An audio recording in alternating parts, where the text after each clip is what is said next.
didn't send me the link. This lead actor from The Grudge or The Ring.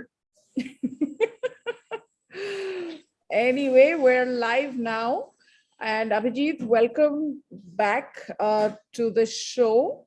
And thank you for sparing the time to join us today. And as you know, this week has been quite an explosive week, wherein the Kashmir Files has finally released. This is, of course, a film by Vivek Mehrotra, starring Anupam Kher, Pallavi Joshi, and it was a highly anticipated film. We've been hearing about it for a long time now, that it was in the makes. And it said that Vivek Agnihotri spoke and recorded over 600 hours of interviews with survivors of the Kashmiri Pandit community, and they recalled their experience. This, of course, translated to screen.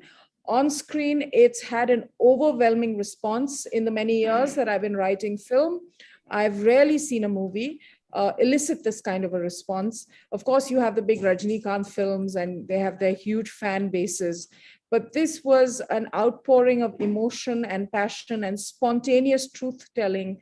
We saw so many videos coming out of screening halls wherein people just took to the stage spontaneously and recollected their own personal experience. So all in all, it's been extremely cathartic and moving and memorable. And of course, the film is doing very good business.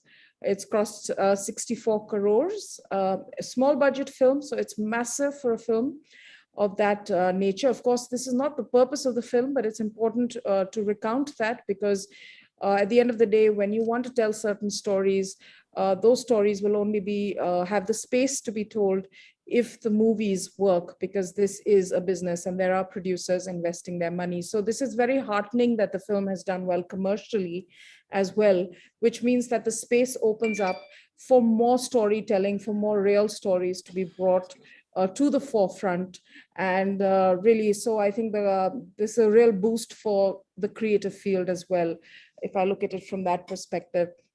And as anticipated, the film has elicited extreme response. I just discussed the response of people who were absolutely moved by it, found it cathartic. Many from, of course, the Pandit community, the Kashmiri Hindu community, who has for 32 years been trying to tell their story and has not found too many listeners.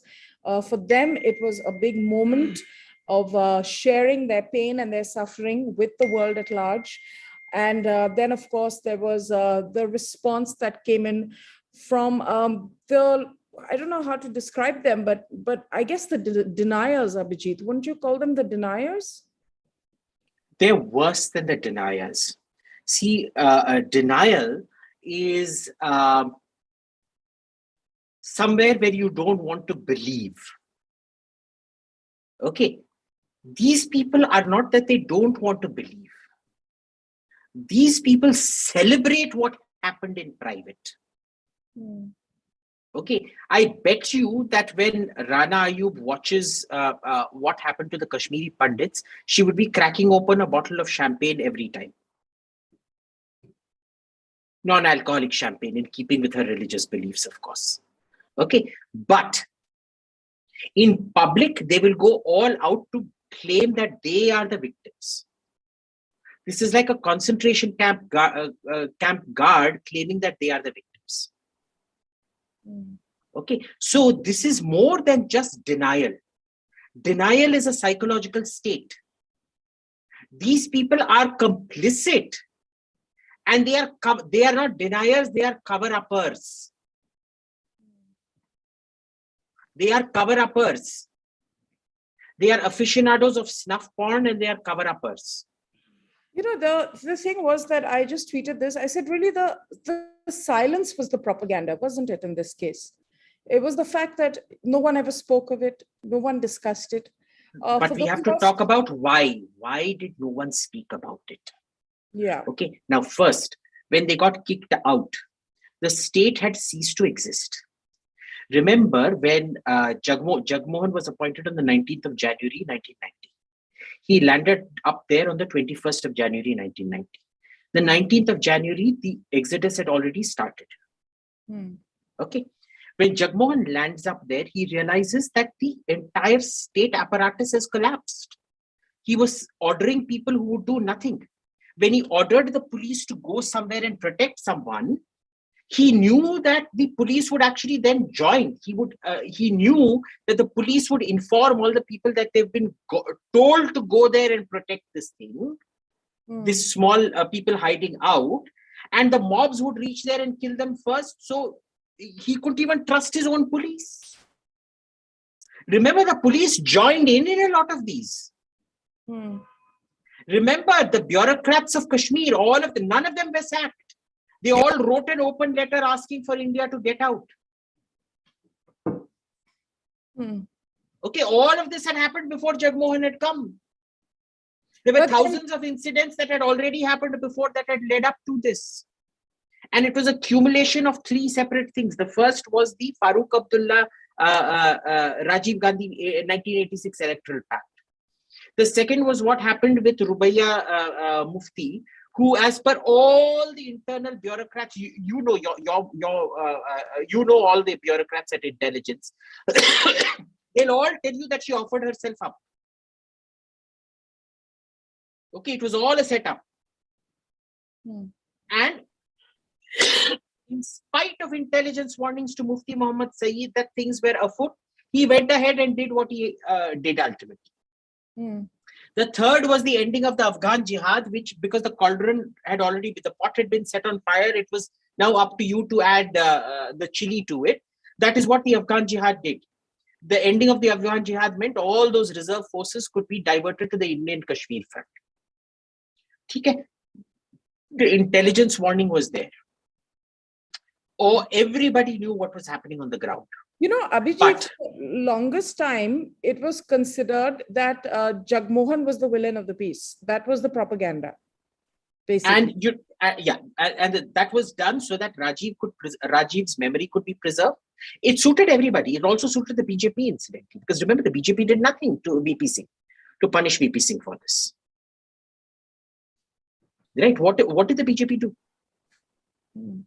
The only person who helped the Kashmiri Pandits out was Bala Saheb Thackeray. The only man, was Bala Saheb Thackeray who did it. Now, which is very important. The Mahavikas Aghadi government has. Inko to chodo. They've strayed too far away from what Bala Saheb was. But Bala Saheb was called the Hindu Sher for a reason. No, and there's a lot of gratitude towards him also from the Kashmiri Pandits. From the Kashmiri Pandits. Remember, Advani, Vajpayee were never called Hindu Sher. Bala Saheb Thackeray was the Hindu Sher for a reason. Okay, now, this is very important. After they shifted, where did they have the economic agency? The richest community, their entire economic agency has been taken away overnight. You're living on 600 rupees a month. What economic agency do you have to even talk about this? Third, the lalach, the greed of college and education degrees, because if you spoke about it, you would not get into college. You would be denied your degree, because everybody knows how Jayati Ghosh used to run her economics class. Everybody knows how JNU professors used to run their class. They've never audited how these people actually used to correct papers and things like that. If they opened their mouth, they wouldn't get education, which was their only chance of getting out of the penury that they found themselves in. The third important thing out here, 89 Kashmiri Pandits killed. No, 89 FIRs filed. Okay, this is Sanjay Tikku of Kashmiri Pandit Sangharsh Samiti. He has Google it. They've got the entire compilation of almost over 1,200 people who nobody knows what happened to them. Obviously, they're dead. Everybody knows they're dead. Nobody wants to talk about it. Now, when you say FIR क्यों नहीं file किया, that is like asking a German Jew कि जब SS तेरे को रात में arrest करने आया, why didn't you go to the SS headquarters and file a complaint? Yeah. Right. So the sheer levels of perversion is astounding. Hmm. Okay. And the very fact that these people are mainstreamed today, have you seen the garbage that News Laundry has put out today? No, I missed it. No, I there's saw a reason. what Rana Ayub said, and usually I don't react too often to what she says. But, I just found her comment appalling, where she says, basically that film is a hate crime. I find it so amazing how she has the capacity to seek out victimhood, even in the victimhood of others, when the perpetrators are, Look, let's be clear. Rana Ayub is a cheap propagandist piece of trash. We shouldn't take her seriously. We should take her for what did the Supreme Court say about her? That her book has zero evidentiary value. Suppositions, conjectures, and of zero evidentiary value. She never produced any of her own tapes, even in the hearings. Even in the court hearings, she never produced her tapes. Yeah, she hasn't. Okay? Anyway. She has not. Now, Yeah. listen to what this jihadi Asim Ali has written in this ISI front organization, News Laundry today. Kashmir Files is not a refutation of majoritarian politics and its consequences on minorities, but its justification. A Schindler's List made with the moral compass of Nazi propagandists. Asim Ali is the sum total of a circumcised dick. Nothing more, nothing less. And shame on News Laundry. Mind you, Konrad Adenauer Stiftung, the CDU, which is the rump Nazi party of Germany, actually pays these bastards to put up a panel on their what Media Rumble or whatever it's called. The Nazi party funds News Laundry. They set up a panel of European neo-Nazi MPs. Well, CDU, it is basically the rump Nazi party, of whom Konrad Adenauer Stiftung is the voice out here. Go check it out. All of your viewers, go tag Konrad Adenauer Stiftung and ask them if genocide denial is part of their DNA. ये सब कर रखे हैं इन लोगों ने. No, my whole point is there have been so many films that have been made about the Holocaust, what happened to the Jews, and it's a memory project. It's a reckoner in terms of the purpose of films. When you actually think, of course, the purpose of films is entertainment, a lot of different things. But when you look at movies like this, the purpose of films is also to educate us, to inform us about situations that have arisen in the past and have the capacity to, inflame lives in this way and arise again. So I don't understand why having empathy or knowing the stories of these people who suffered such a tragedy, look at these people. Is being reviled and rejected in this way. Do you think people like Arfa Khanum, Rana Ayub, Asim Ali, all these people are capable of empathy? You tell me. Based on their response, it doesn't seem like it. They see no other victimhood except unless it's a Muslim. हाँ, मैं मारूं, मैं तेरे को मारूं, मैं victim. तू मेरे को मारे, मैं फिर भी victim. It's a standard case of heads you win, tails you lose. Sorry, heads I win, tails you lose. It does not lessen anybody's victimhood if you acknowledge that a wrong was done to somebody else. Yeah, but they will not in any way do that. So I don't see these why people are running scared. Rejection. They are running scared because they realize what Vivek Agnihotri's movie has done is that it has set off a movement. Because all the previous movies that came out about this were monkey balancing. If you remember, Rahul Pandita's book did not monkey balance. But when that good for nothing Vidhu Vinod Chopra made a movie about it, he completely monkey balanced. And of course, not citing any conflict of interest, that good for nothing wife of his, Anupama Chopra, then gets her reptile to attack the movie. And it turned out she attacked the movie without even acknowledging the conflict of interest out there. She hadn't even seen the movie. Have they done a review or something? And then and then their entire garbage website, Film Companion, that Gehraiya ke liye kitna hundreds of tweets they put out. Kashmir Files ke liye, even when the trailer went viral, they put out one tweet saying we are using this as a segue to remove all the mistakes in Vivek Agnihotri's previous movie, Tashkent Files. Okay, fine. इतने घटिया लोग हैं ये लोग, विधु विनोद चोपड़ा और उसकी बीबी, ये सब जिहादी जर्नलिस्ट जो हैं, जो लिबरल बन के घूमते हैं, इनका पूरा घटियापना अब भरी महफिल में सबको दिखाई दे रहा है. No,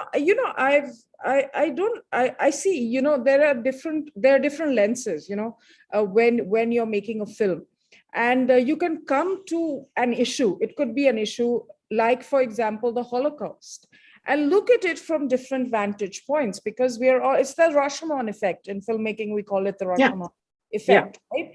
And you can have a different perspective on a certain situation based on your own lived experience or your lens. And that happens all the time. Now, if somebody is telling a story from the perspective of someone who has been a victim of those circumstances, why would you reject it outright? Why would you try and discredit it? Why would you not accommodate that truth, knowing that it's based on facts? Because इनका धंधा खत्म हो जाएगा ना. Their narrative is that India is a fascist state and Hindus are fascists. In this, Muslims can never be the perpetrator. Whereas if you look at India's history, overwhelmingly Muslims are the perpetrators. Overwhelmingly. And there is a reason for it. Remember that after 1857, completely unfairly, Muslims were blamed by the British, and the Muslims bore the brunt of the collective punishment that the British meted out to them. Sunnis specifically. The net result was that the community simply couldn't modernize. It was reduced to penury. And the regressive elements in it, because it never defeudalized. That feudal control always remained, because for the feudal lords, it didn't make a difference. So the community was impoverished and thrown even more in the clutches of these feudal lords, who today are, high representatives of the Muslim cause and whatever, who then, do their own backdoor deals, and they essentially condomize the community for their own gain. You mean commoditize? No, I mean condomize. Okay. They've turned their own community into a condom. Let's be very clear about it. And what happens with these people is that every time they want to achieve something, they realize that their community, it is, the sad thing is, the innocent Muslim that is blamed for most of this is also the victim of his own so-called community leaders. What happens here is that these people have been used by their own community leaders and voices of the community like Rana Ayub and co. They have been kept in penury, they have been kept in poverty, and that sense, that paranoid sense of constantly being under attack, Islam khatre mein hai, has been heightened for them, so that they act as the ground stormtroopers for these leaders. Ye leader ke bacche kabhi nahi marenge, but their foot soldiers ke bacche marte rahenge. But I remember a conversation with a Muslim friend of mine, and they said that we don't have that connect with Kashmir in that sense, where we kind of condone or understand or explain what they did to the Kashmiri Pandits. So I don't think, I mean, these so-called spokespersons who have platforms and come forward and say Islamophobia or this and that, I feel almost like the average Muslim understands that, maybe not from Kashmir, but from the rest of India, that, what happened was wrong for the large, for the most part. I still feel like these people are kind of amplifying the wrong perception of the community. Because that is where the money lies. Do you understand? Unless you amplify the wrong perception of the community, how do you create that siege mentality?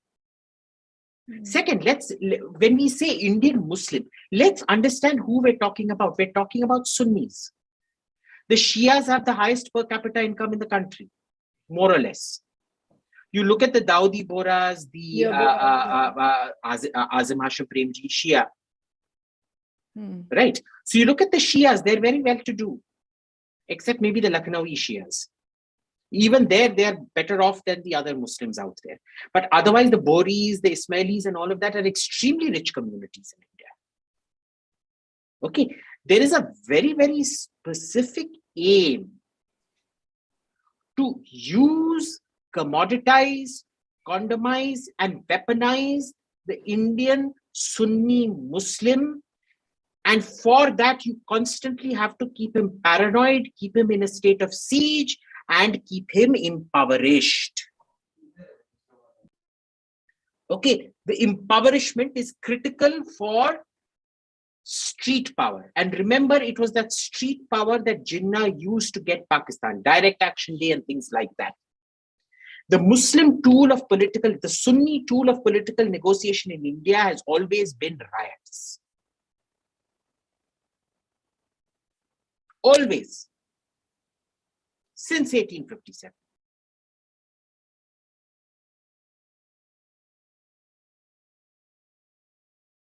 Rajinder Raina ji has joined us. Thank you so much, Mr. Raina, for joining us. I really appreciate you being here. And I know that you were closely waiting for this film to release. You have, of course, witnessed firsthand what happened in those terrible years.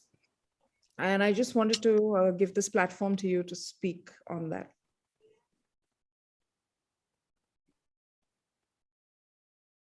Raina ji, please unmute yourself.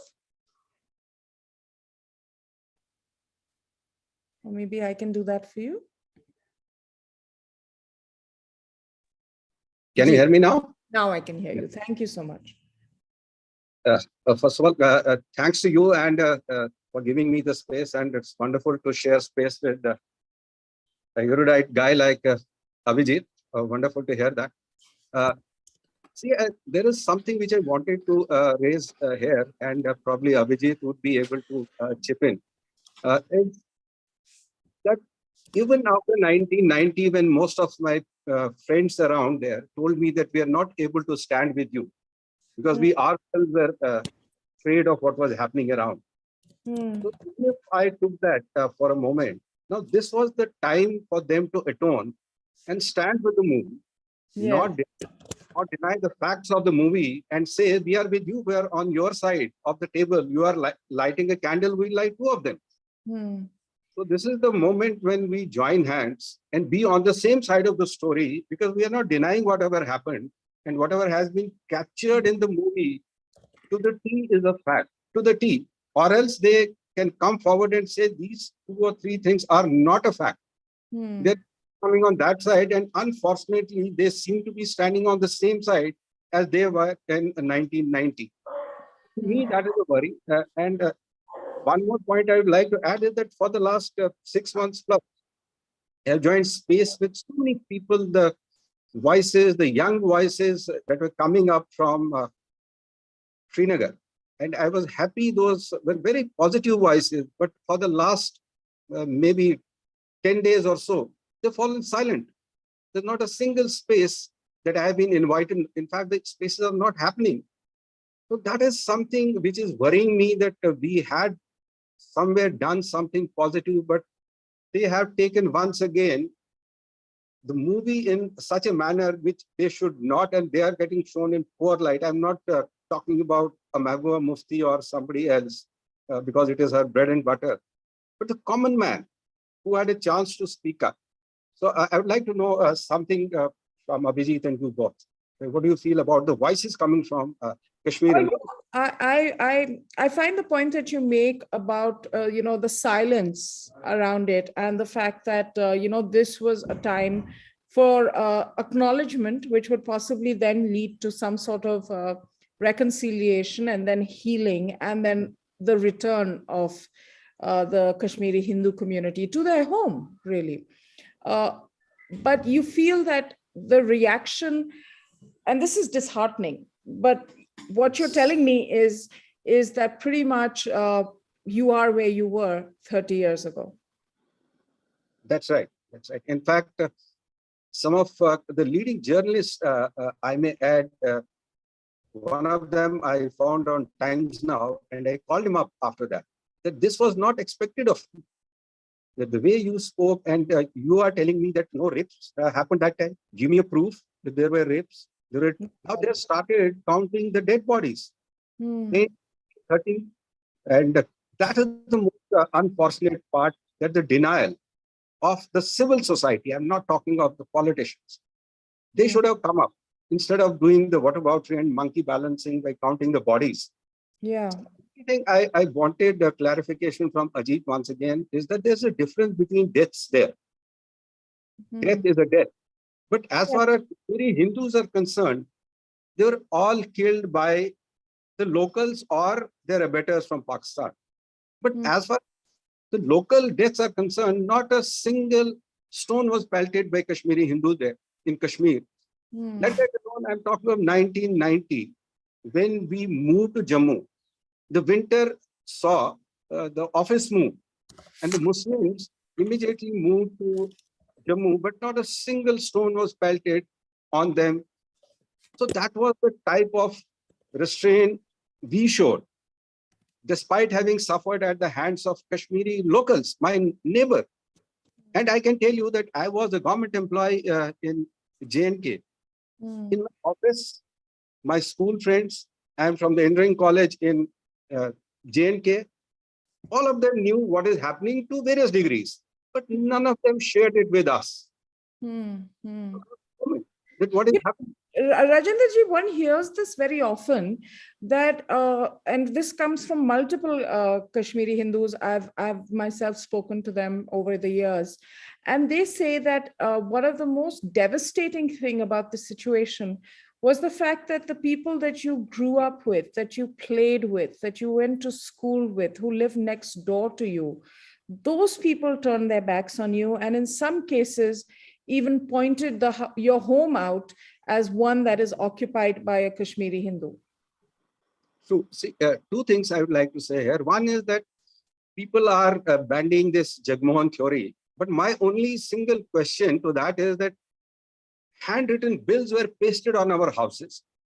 I did not leave on 19th January. I left on 8th of March because 7th evening, 2 gun-toting people came to my house. In this movie, you would have seen Anupam Kher say that 84 Karan Nagar is his maternal uncle's house. Mine is 59 Karan Nagar. So in that area, we had almost 6 or 7 Muslim families, although it was a predominantly Hindu area. But even those people did not tell us. There's so much is brimming up. We knew that the situation is not good enough, but nobody told us that 26th of January, they are planning to take over the radio station, Doordarshan, and they are going to hoist the flag here. Most of them knew it, and I'm talking about the intelligentsia, I'm talking about the think tank.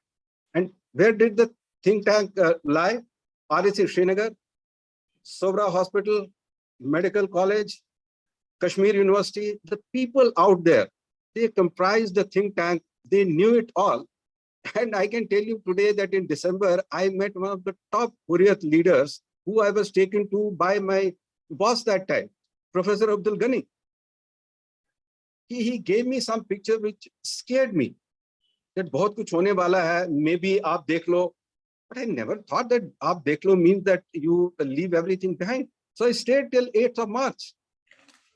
But till 8th of March also, nobody told us that it is going to be all over for you. So that was the betrayal we are talking about. I lived there for 25 years. None of them came forward, nor to me or anybody else. So to me, that was the biggest betrayal, because we grew up together in each other's home. We participated in marriages, in functions. And that is what I'm finding connect to that 1991 again is getting repeated in 2022, when they could have picked up the phone and said, yes, there's a reconciliation somewhere. Yeah. Ye galat hua hai. We stand with you. We also light a candle. So that is my problem today. That's my problem today. I mean, I've spoken to you before, and I know that you're so emotional right now. And if you want to take a minute, that's fine. We'll bring Abhijit in here. Abhijit, Yeah, it's heartbreaking to listen to this, isn't it? You're muted, I think. Abhijit, you're muted. It's been heartbreaking for a while, because remember, the entire community was constantly screwed over. They were gaslighted into believing that their experiences are not their experiences, that they are suffering from some kind of parallax error, and what happened to them did not actually happen. Okay, and mind you, this was the 7th exodus. This wasn't even the first exodus. Right? Abhi tum jaake dekhoge, there is a place in a lake out there where, anybody refusing to convert with their janaus were thrown into the lake, were drowned in the lake, and 37 kilos worth of janaus were then removed from the lake. So they have been subjected to massacres for a very long time. They have still endured. This is the first time that they have not been allowed to return. Okay, and you had all these so-called community representatives. Look at that Air Marshal Kak fellow, who himself is a Kashmiri Pandit, who would go around hugging. Paisa ke liye kisi ko bhi hug karega aur bolega kuch nahi hua. The man was an air marshal in the Indian Air Force. कैसे कैसे लोगों को air marshal बनाया. Centre for air power studies में कोई distinguished या senior fellow बनाया गया था वो. So understand, when you have everything arraigned against you, it was like having your throat crushed, where you're not even allowed to scream. It's like being buried alive.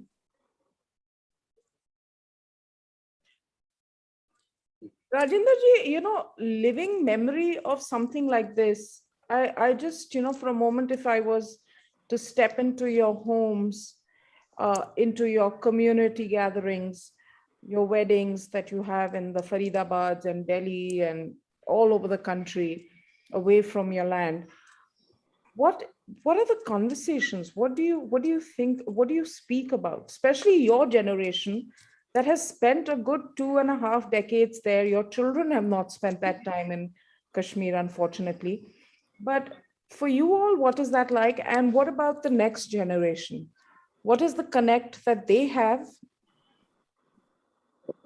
That's wonderful. I'll tell you that there was a generation before me. The first thing is that immediately after moving out of Kashmir, I lost my grandmother, because she had all through lived her life in 34 degrees. And suddenly in the June of 1990, she was exposed to, you can understand, 48 degrees in Jammu. And believe me, we didn't have a table fan. So she died out of heat stroke there. We were still lucky to be renting out one single room there, but there were people, almost 2 lakhs of them, living in tented accommodations in God-forsaken places, which were inhabited by snakes and scorpions, and the people suffered dementia and all. They didn't have cash on hand. So that was one generation. Then we moved out to Delhi to find ourselves a job as a family. Now, coming to your question that what do we think, what are the conversations going on? See, the first thing is that we found that people didn't know here much, and people are connecting it to January 1990, or some people say it is 1989. No, it is much prior to that. Mm. 1983, imagine that India won a World Cup. And we were just doing in that area, Karanagar, because it was predominantly 90% Kashmiri Hindus. Chote firecrackers burst kiye humne. And there comes a barrage of people and starts pelting stones at us. Mm.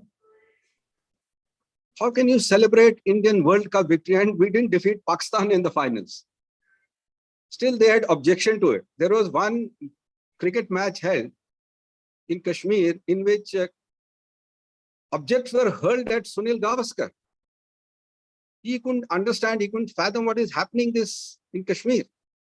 So it started from there on to 1986, 87, when the rigging took place. But people don't know the rigging to the Kashmir Assembly took place in the Constituent Assembly. That assembly was rigged. When Pandit Premnath Dogra's Praja Parishad, their documents were rejected. So it has been a very long story. We have been witness to it. Yeah.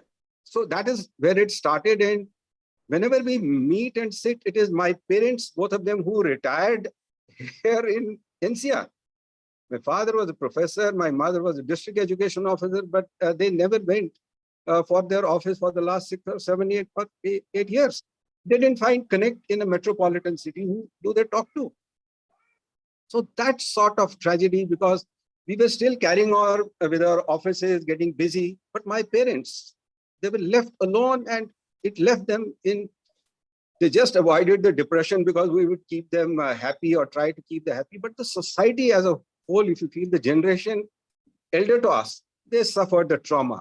We kept ourselves busy fighting for the daily bread, trying to keep our children, as you know, as most of the people know, that education has been the prime factor for our society. So we have been fighting for that. So we kept ourselves busy with our jobs. Our parents suffered. And now we are trying to connect our next generation to what all happened. And this movie has done wonders, because all our children have gone. Whatever we have been telling them, they sometimes feel, "Aap exaggerate karte ho, aap ye zyada Hindu-Muslim karte ho," because they have not seen it. I took my daughter, who was born not there, so took her to Kashmir, showed our ancestral house, who is in a dilapidated condition, although occupied by CRPF and all. But still the connect did not come in. We are trying to speak Kashmiri. She speaks broken Kashmiri. By she, I mean the next generation. They are able to understand a bit of Kashmiri, speak a broken dialect of Kashmiri, what I would say. So we are gradually losing roots. So that is the tragedy. We are trying to continue with those festivals, with those rituals out here, just to keep a connect. And then we have, you will find at most of the places we have kept a group housings, or we have centers where we celebrate some functions together. So this is just to stitch up things and not lose everything.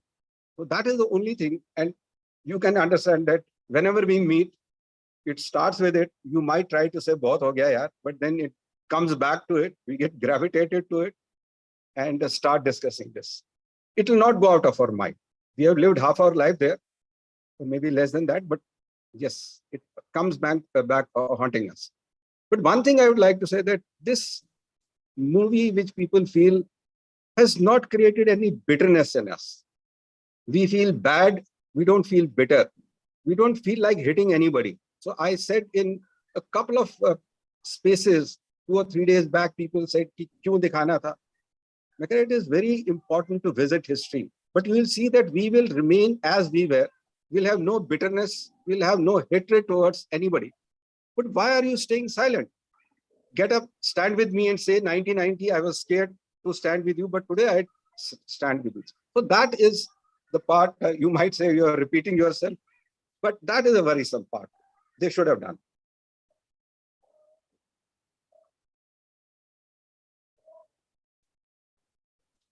You have to unmute yourself, I think. Abhijit, we were discussing this even before Mr. Raina joined us, when we were talking about the various commentary that has emerged from people who are denying that this event took place, that it didn't take place to this extent, that accounting bodies. There is a resistance to acknowledging what went wrong. And like Mr. Raina pointed out, he is familiar with people who have, am I correct in this, that they regretted what happened to you and said that we didn't have the courage to stand up then? as a post fact. And then today, when they have the opportunity to really step forward and just say, yes, this happened and it was awful, they're not doing it. Is that correct?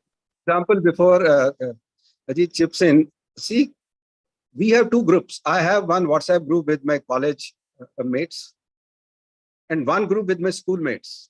We'll be interacting very regularly now that we feel that, okay, after 30 years, we have come close together. Believe you me, 5 days, it's been totally silent.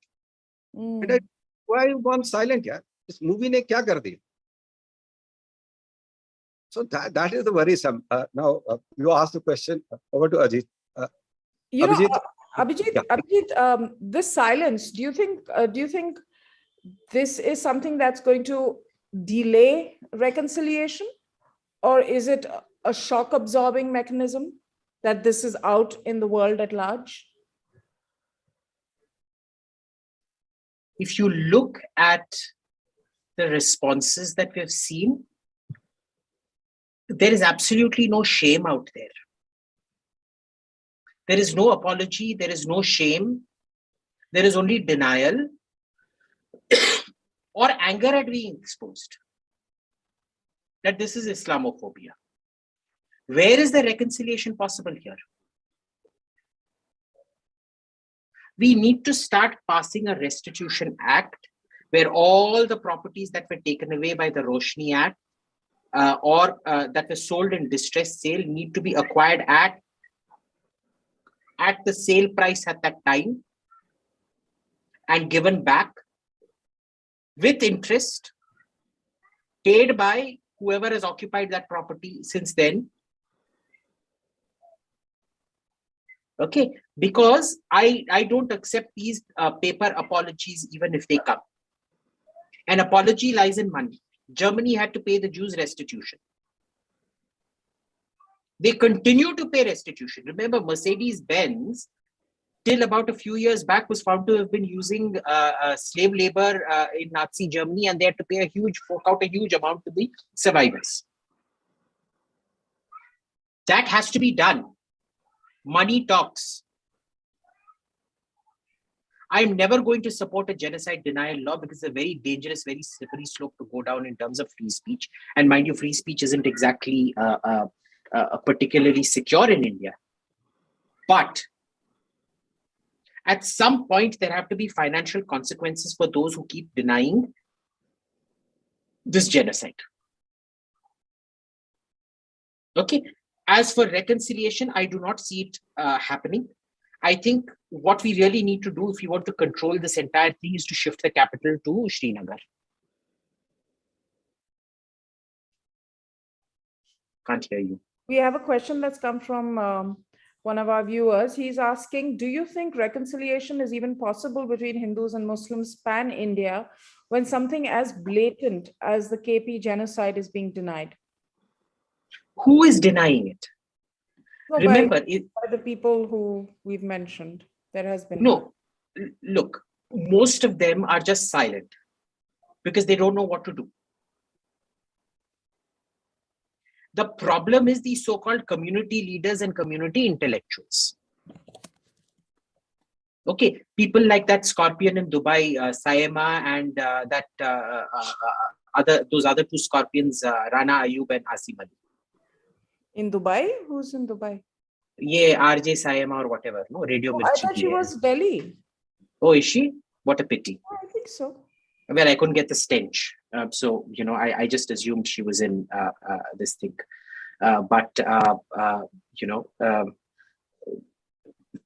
Thank God. Small mercies for Delhi. Small mercies for Delhi. I assumed. Small mercies for Delhi. Yeah. But I mean, one of our viewers is saying there have to be financial consequences. How can Radio Mirchi continue to employ somebody like this? How can Washington Post continue to pay a woman like this? How can Substack continue to host trash like this? How can the outlets that publish garbage like Asim Ali continue to publish garbage like Asim Ali? Abhinav has done something. I think it's an interesting exercise. We can carry this out since a lot of people are denying that this was a genocide. He said, check out Wikipedia's 10 stages of genocide and see if every one of those applies to this particular situation. So I'm going to run this by you, Abhijit and Mr. Raina. And Abhijit, you from the definition perspective and Mr. Raina from the experiential perspective. Let's see if this applies. First one is classification. The characteristic is people are divided into them and us. Did this happen? Yes. It went on happening. What was Raleigh Ghaliv? I forget what the term is. Salem. Salem. What was that? If it wasn't division, what was this thing about Bhatte Bhago, but keep your women back so that we can procreate? May I add one more? Yes. यहाँ क्या बनेगा निज़ाम Mustafa? So did I fit in there? And Yeah. this came from the mosques. So Jagmohan could not have been in all the mosques. This came from hundreds and thousands of mosques. They talked about Pakistan, they talked about Nizam-e-Mustafa and the other slogan that you said. So this is othering me. They kept me out as Zalimo a Kafiro. So I was a Zalim and I was a Kafir. Imagine this. Kafir bhi tha, Zalim bhi main hi tha. How else could I be excluded? And the last thing is that the posters, handbills were pasted either on the electrical pole near my house or on my door. Yeah. Posted on any Muslim door, the answer is no. So how else do you exclude a community and nominate the people from that community either by saying he's an informer, mukbir, what they call in Urdu. Mukbir hai or yes, Sangi hai. These are the two things. The first person to be killed was Mr. Tekalal Tapalu, who was the BJP leader, not even an MLA. But they killed him. And I was in that procession, mind you, which was attended by Mr. Lal Krishna Advani. And today we imagine that it could have been bombed. They could have thrown hand grenades. But we were not aware that this is happening. Yeah. This is still home for you at that point of time. It's still home. It's still familiar. Sure. Yes. Yes. The second stage, they say, is symbolization. When combined with hatred, symbols may be forced upon unwilling members of pariah groups. Abhijit. Yeah. And that is exactly what happened out here. Forcing you to say certain things. Allahu Akbar Bolo. Posting the star and the hilal on the doors and things like that. वो क्या था वो?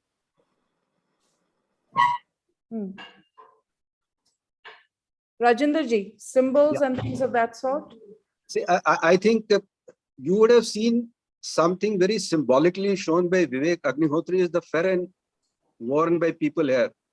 Kashmiri Pandits have a fold at the bottom of the farran, which is not there for Muslims. And this fold comes from very long time back. They were supposed to keep it there. To be identified as Hindus, even if you refuse to wear or avoid wearing a tilak or a kalawa. But your farran would have it, and you were supposed to have it. And it passed on from generations into our tradition. So my farran had a fold. My Muslim friends' farran would not have a fold. Oh, okay. Just watch that in a trailer or something. The one by Mr. Anupam Kher has it. It's got the fold at the bottom. Yeah. Yes, and the one worn by the terrorist doesn't have it. So such blatant things you can see, and this is how they could identify me. The third stage of the 10 is discrimination. That I think is pretty obvious. Of course. Well, I mean, you know, it was state sponsored. What was the Roshni Act? You know, they'll tell you that the land redistribution was done for social justice. Well, we know who suffered the most, the Hindus. The Roshni Act was done that anybody who did not pay their electricity bill, their houses will be seized. When you've been driven out, how do you pay your electricity bill? So it was systematic discrimination.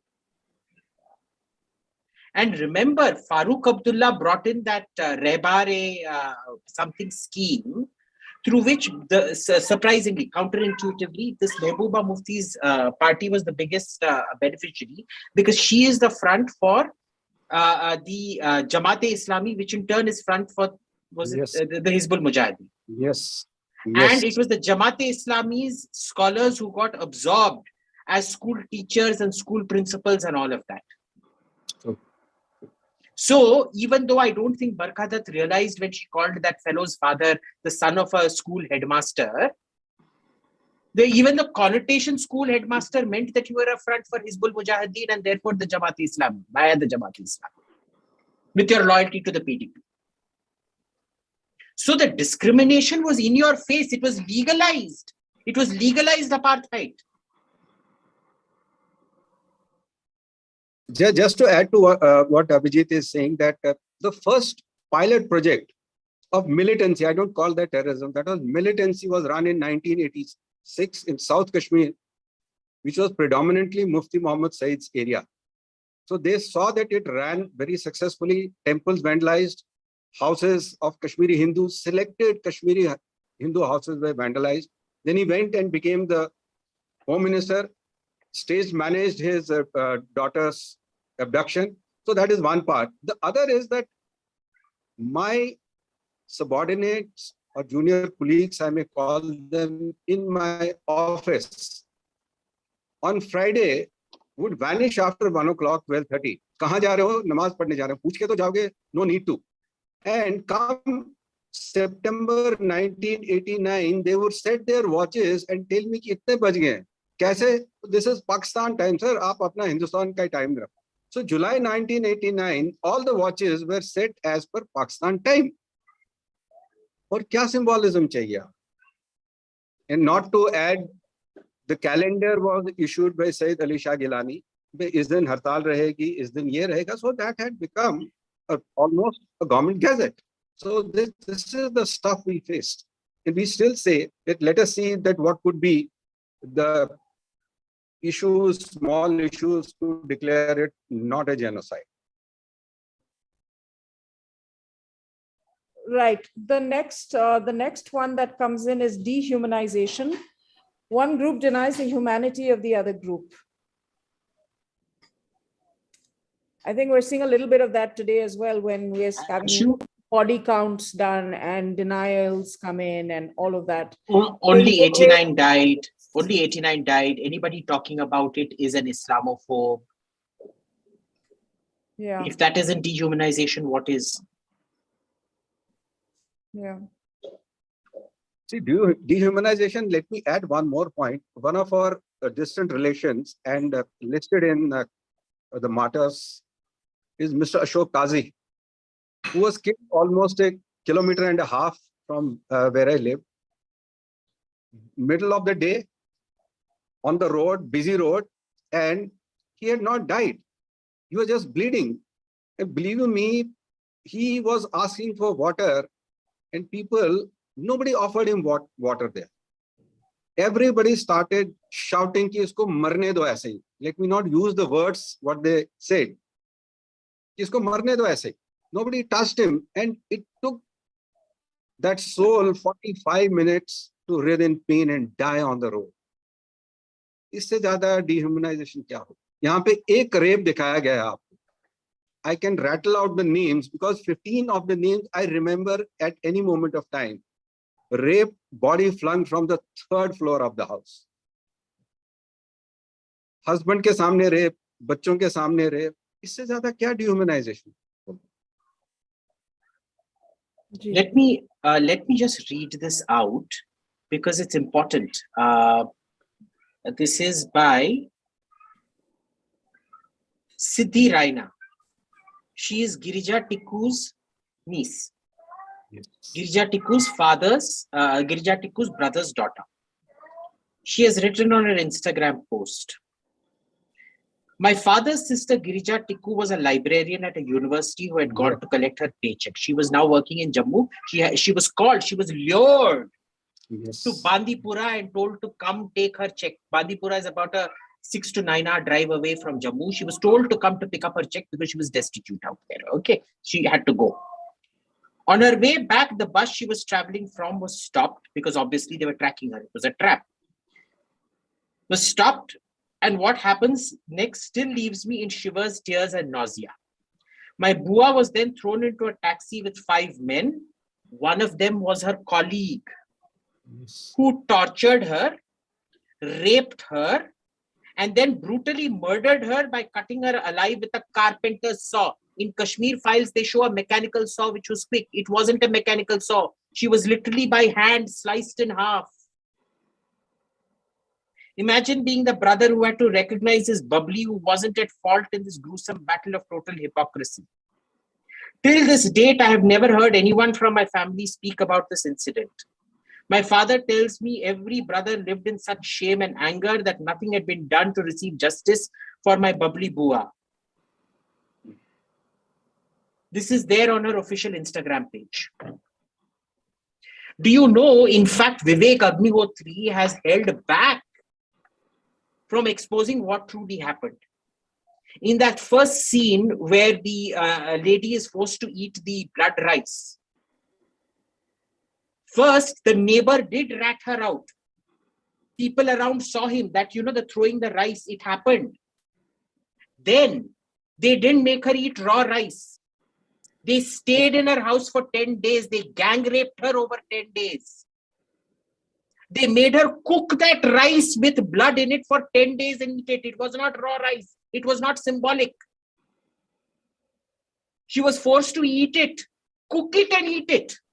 Khoon ka bhat. The poor lady is still alive. Do you know that? My God. She's mentally completely addled. Will any of these bastards at the News Laundry or Rana Ayub ever take any responsibility for that, for all the shit they've published?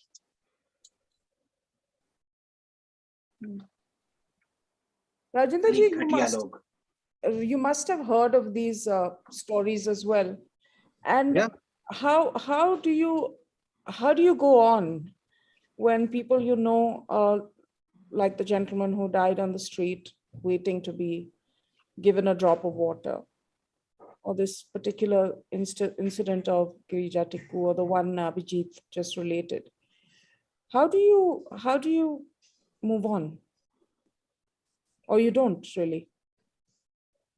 Does one? I doubt. Does one? I doubt. Probably because it didn't happen to me. But then, believe you me, had it been one or two stories, I can share it. I think today we have shared the list of almost 300 people.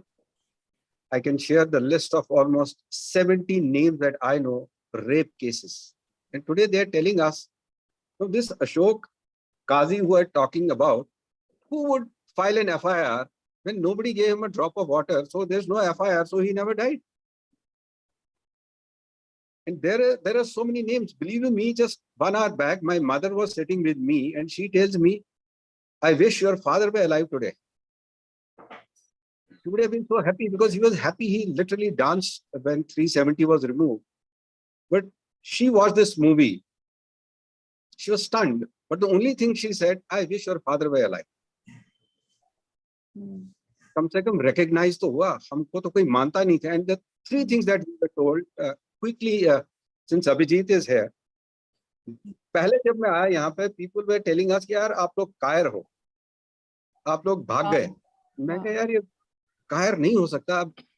अब गिरजा तिक्कू के साथ ये हुआ, उसका भाई जो है कायर कैसे हो गया? That was one story. Then came the other story.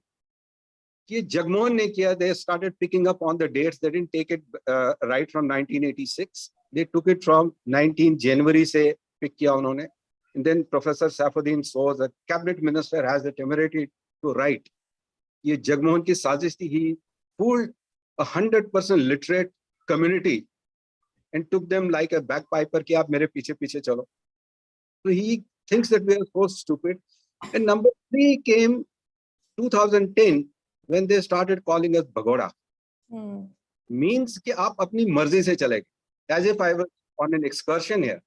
So Correct. these are the three things, the three ignominies that I suffered after the genocide. So to me, Rajendra ji, the fifth point is, they say, organization. Genocide is always organized. Special army units or militias are often trained and armed. I can give very clear answer to this, although Abhijit should have taken it, because I'll tell you a proof that on 17th of December, I happened to meet, as I said earlier, Professor Abdul Ghani in Sopore at his residence. And he was one of the main pins of Hurriyat Conference. What was Hurriyat Conference later on? A deputy of Sayyid Ali Shah Gilani. He was a professor and a colleague of my father. He quit his job early to join here. As a professor, he left a college professor job to be the think tank. And then I got to know that there were groups created with blood cards. Ki aapka O positive hai, so these are the 100 people. There are no mobile phones or anything of that sort. So they created networks.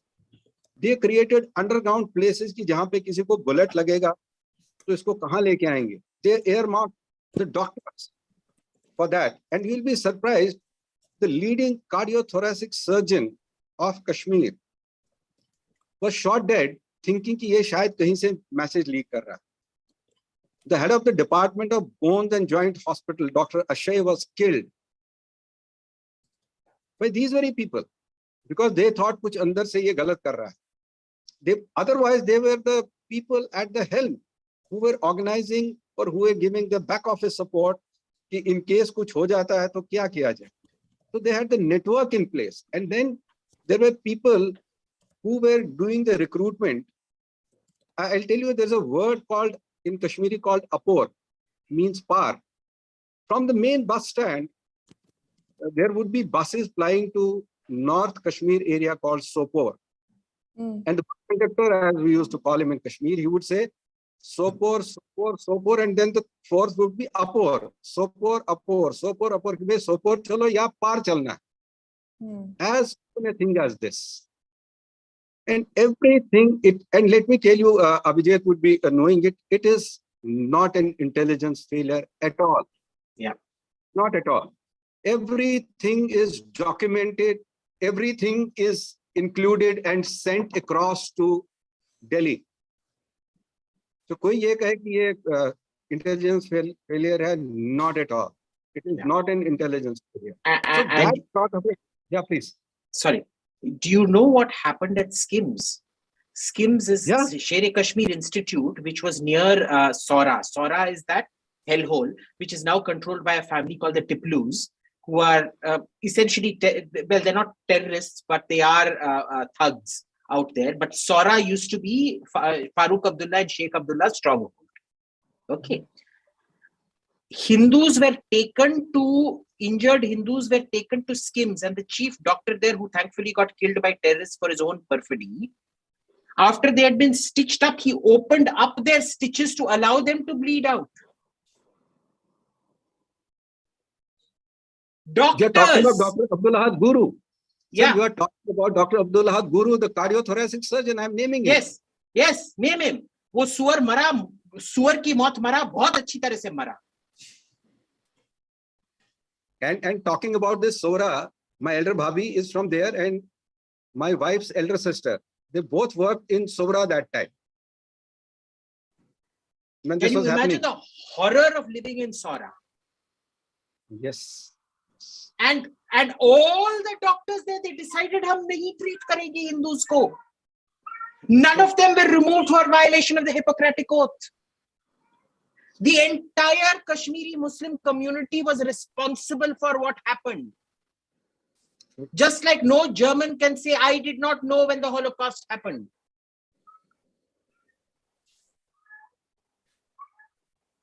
But I think it brings us back to what Mr. Raina was saying, that it's quite likely. Advaita, I have to run. I've got to take my cat to the vet. Sorry. She's No, in a lot of pain. I can hear her. I can hear her. Go ahead. Sorry. Just one last thing I wanted to share with Abhijit, if he's here for a Anji, 30 Anji. seconds only. Yeah. See, one more thing which I always place in front of them is that there were almost, let's say, 50,000 houses, if not more, belonging to Kashmiri Hindus. Who looted them? Is it not the local Kashmiris who looted them? Yeah, entirely. अरे वो मनोज रघुवंशी का interview देख लो ना sir आप, Yes, where he's yes. talking to that good for nothing fellow Bitta Karate. Bitta Karate himself tells you that they all used to come out. They used to encourage the terrorists to be tortured even more. Mat maro.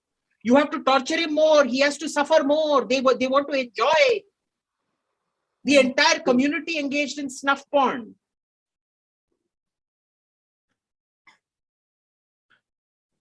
So let's not get into this. Oh, they were innocent. No, nobody is innocent out there. सबके हाथ में खून है उधर.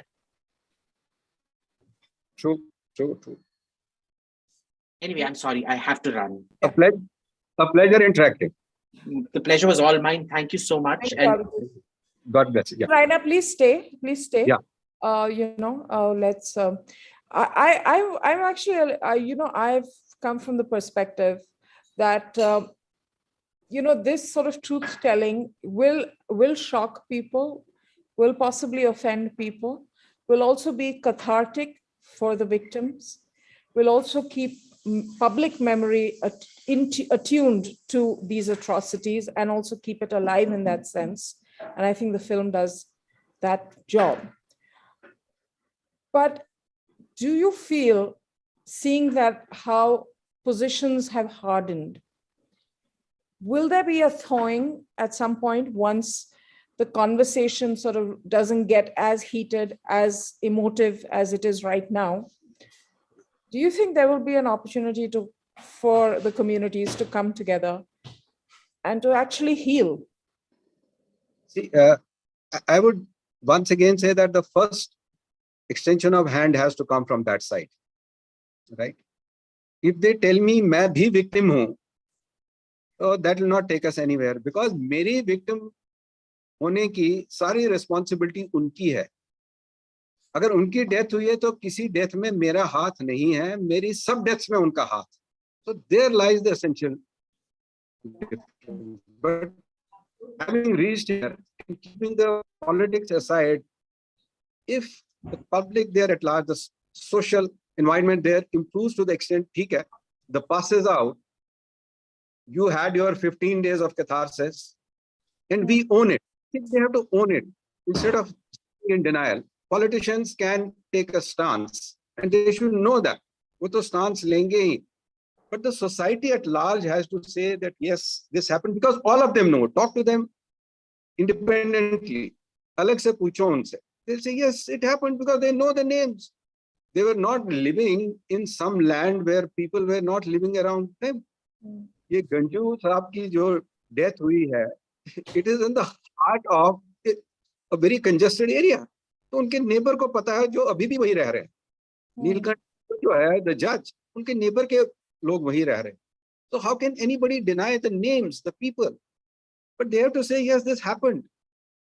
I'm living for 32 years here. My house is there. I've not been able to sell it. They don't worry. Yaar. So if they start taking the first step forward, because हमारे पास, we are not that type of people, and we have proved ourselves in 32 years that we don't spread hatred, we don't spread venom, we don't retaliate. So they better come forward and say that it is our turn to extend a hand. And if we say no, then they can blame us. Rajan, do you see yourself moving back to Kashmir? And I don't mean going and visiting and showing your children, your grandchildren tomorrow. This is your ancestral land. This is where we live. This is where I went to school. I don't mean that. I mean actually going there, living there, setting up house. Do you see that happening for yourself? I do, and I am not only that I am an optimist in any case, but I see that happening. We waited for 32 years with immense patience. Imagine that somebody after 32 years celebrating a move. Is that not optimism? What is there for me otherwise in the movie? I know it. Vivek is showing me my film, but why am I excited? is that I feel, okay, there is hope. I may not go, my cousin will go, my daughter will go, my son will go. There would be jobs, there would be development, and that would attract people there. Mm. I can tell you 5 years from today, things will improve to a level that Kashmiris will start trickling back. It won't happen because there is impetuosity in people's mind. Kab jayenge, ab 1.5 saal ho gaya, 370 ho gaya. It was not a silver bullet fired that day. I'm cognizant of that fact कि मुझको 5 साल रुकना पड़ेगा. मैं नहीं जाऊंगा तो मेरी next generation चली जाए. 32 years is some period, and I think people should understand that if I get excited through a movie, I would be positive enough to look forward to a day 5 years from now when a bulk of us, our next generation, would go there. And that is a fact, it will happen. Rajinder ji, you know, one other thing is that you're a very, your community is known to be a highly educated community, very literate, you know, gifted in that sense, blessed by Saraswati. Yet, why did it take so long for your story to be told in the way that it has been told today? I would reckon, see, if I take my case as a generic case, our first 20 years were busy or spent in something to stabilize ourselves. As you said that we look for a house, we look for students. तो जो इसमें दिखाया गया बहुत बढ़िया तरीके से by Anupam Kher. We don't wear our grief on sleeve. There's a very poignant scene in this movie which I'm sure you would not have missed, and that is a fact, I tell you. When Mr. Anupam Kher comes in front of the then Home Minister and tells him, "Mera after shaving cream nahi hai mere paas." So that steam with which a Kashmiri Hindu lives. He doesn't tell him, "Maine khana nahi khaya hai." He doesn't tell him, "Mere paas tent nahi hai," but he tries to tell him that ye nahi hai mere paas. This is the only worry, yaar. Baki aap kya de sakte ho mujhe? क्योंकि मैं निकलता हूं कमीज धोके कंगी करके और cream भी लगाऊंगा. So I'll come back to that level. And this has happened. The only difference is it happened when Mufti Mohammed Said went there as a chief minister, not as a home minister. But there, KP came and told him this. कि आप क्या दोगे मुझे और? So we were busy, to me, I can tell you, is busy doing ourselves, resettlement ho ya kuch bhi kaho. The struggle of putting our people who were that time, let's say 60 plus, people suffered a lot of trauma, so looking after them. But yes, that still is not an excuse to not tell the story. And the couple of stories told were absolute sham, sorry to say, the Shikara and all. Very bad on part of Vinod Chopra, who himself is a Kashmir. That was bad. I saw one beautiful comment from Aditya Dhar, the director of Uri, for Vivek Agnihotri, really acknowledging the fact he's a Kashmiri Pandit himself, but acknowledging the fact that this story was something that he couldn't himself have told it in the way that Vivek did. And I think a lot of that also comes that from the speaking as a writer, as a creative person now, is when something is so intimate and personal to you, it becomes sometimes very hard to relive it. I know in my neighborhood, there's a Kashmiri Pandit family who's requesting everybody else to go watch the film, and they haven't watched it as yet because, you know, some of them are still traumatized. And it's very hard for them to even watch it, but they're telling everybody else that please go watch it. I found that very moving. Yes, in fact, taking my mother there, we had to tell her something before she went there. I lost my father a year back. I thought this all will come gathered together. She herself, having served in various areas, and the people who she worked with, the people who worked under her, none of them called her back in last 30 years. Can you imagine this? The people she employed, none of them called. But we sort of mentally prepared her. But she braved it. Of course, all of us were teary-eyed as we came out. But some people not being able to take it, I would not blame them. Because there are some people who suffered it firsthand. Jiska death hua hai, wahan pe jis first cousin ka death hua hai. Probably it could be very difficult for him to handle it. Thank you, Rajendra ji. I could tell that this has been a very emotional interaction for you, and you had to hold yourself back in many ways. And who can blame you, really? Who can blame you? It's very hard to even understand what living through something like this would have been like. So the most I can offer you is my empathy and my solidarity with you, with your community, for what you have experienced, and the fact that you continue on and you built lives and raised children and did all of those things that we all do and aspire to do, despite having to start from nothing at a point when life should have just started getting better for you and for so many others. So really, But I would like to thank people of India who maybe the story was told a little late, but the way they have come out and hugged us. And believe you me, there were people in Jammu also. We are really thankful to the Dogras of Jammu who came to our rescue that time. When 2 lakh people came to Jammu, which is such a fragile infrastructure, they didn't mind कि ये पानी कम हो जाएगा, बिजली कम पड़ जाएगी. People having 2 rooms, उन्होंने एक room हमको दे दिया, एक में खुद चले गए. 1990, there was hardly anything on infrastructure. So, want to thank them here. Want to thank all Indians who have rallied, who have offered their condolences to people who died, and who have apologized to people, saying, "Yaar, हमको पता नहीं था ऐसा." That acts as a huge balm to us. So thank you, thanks to all of you, and thanks to you for holding this session, and to Abhijit for having written a wonderful article that I wrote today and which was acknowledged by Vivek Agnihotri also. In fact, Vivek Agnihotri has just messaged me, and he said that he's traveling non-stop, but he hopes to join us over the weekend. So I'm going to fix that up with him, because I know that everybody really wants to hear from him. And as you all know, he's crazy busy. He's been attacked by all sides. So that's just unfortunate, but that's right now the world we live in. And Rajendra ji, it would be lovely if you want to come back on and tell Vivek how you feel about this movie. For sure. I'd love to have you back on that show as well once we fix it up. I would like to be there. And thank you again. Not at all. And to our viewers, thank you again for watching. You all wanted a conversation on the Kashmir files.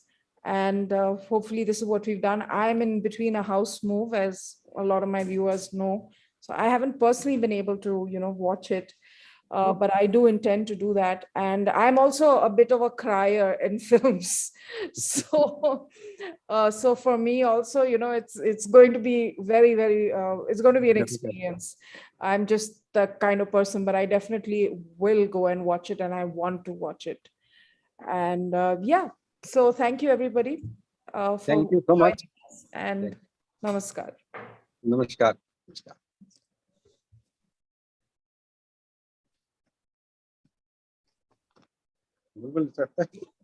1 minute, I'm just